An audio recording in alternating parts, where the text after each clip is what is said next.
உங்களோட பயோடேட்டாங்கிறது இந்த ரெண்டையும் நீங்கள் கேட்பீங்க. பர்சனல் டெவலப்மெண்ட் பிளானில் நீங்கள் என்னென்ன அச்சீவ்மெண்ட்ஸில் அடைஞ்சிருக்கீங்க அதை சொல்லுவீங்க.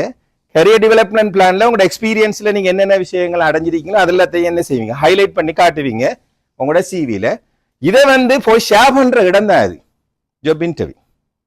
இதை நீங்கள் ஷேர் பண்ணுற இடம் தான் ஜாப் இன்டர்வியூ. அப்போ நீங்கள் ஒரு ஜாப் இன்டர்வியூக்கு போனீங்கன்னா அவங்க கேட்கல ஒரு கேள்வி கேட்பாங்க, வாட் இஸ் யுவர் ஸ்ட்ரென்த்னு ஒரு கேள்வி வைப்பாங்க. அடுத்தது வாட் இஸ் யுவர் வீக்னஸ்னு வைப்பாங்க.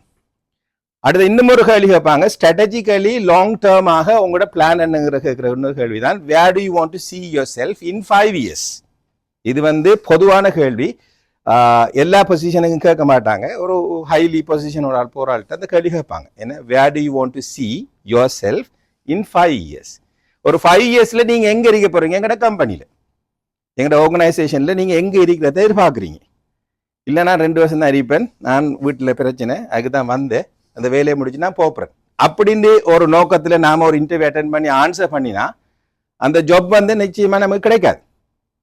ரைட்? அப்போ அந்த ஷார்ட் லிஸ்டிங்கில் அவங்க என்ன செய்வாங்கன்னு சொன்னால் he doesn't have a long term plan. எப்பயுமே ஒரு ஆர்கனைசேஷன் ஒரு ஆளை ஹயர் பண்ணும்போது அது ஒரு cost. Hiring is a cost. Right?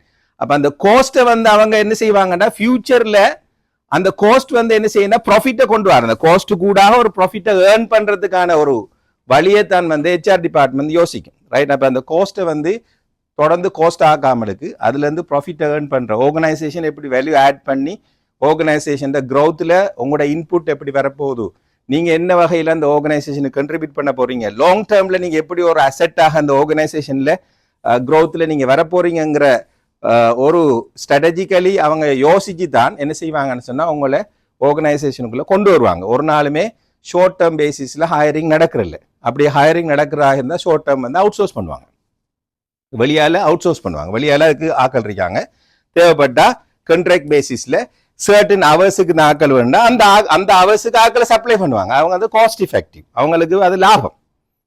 Right? அப்போ ஒரு ஆர்கனைசேஷன் பெர்மனண்டாக நம்ம எடுக்கிற அந்த விஷயத்தில் கட்டாயம் எங்களோட பர்சனல் டெவலப்மெண்ட்டை ஒரு பங்கு மிக முக்கியமாக இருக்குது.